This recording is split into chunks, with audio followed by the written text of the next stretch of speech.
شہد کی مکھی میرے لیے انٹر ڈپینڈنس کا ایک بہت اچھا جو ہے وہ نمونہ ہے.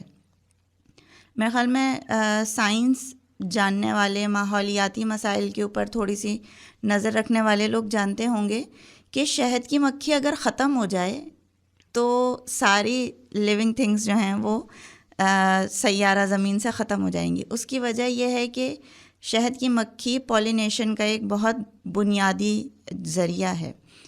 تعلقات اسی باہمی انحصار کی طرح ہوتے ہیں. ٹھیک ہے، ہم یہ نہیں کہہ سکتے کہ کوئی ایک تعلق صرف پرووائڈ کرے گا اور دوسرا جو تعلق ہے وہ صرف گین کرے گا، یا ہم یہ نہیں کہہ سکتے کہ ہم ساری دنیا سے کٹ کے ایک جذباتی طور پر متوازن زندگی گزار سکتے ہیں.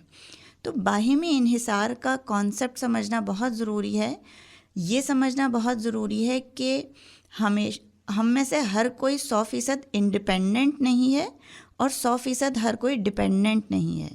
ٹھیک ہے، یہ توازن ہے جو تعلقات میں جب تک ہم سمجھیں گے نہیں، اس توازن کو ہم برقرار نہیں رکھ پائیں گے.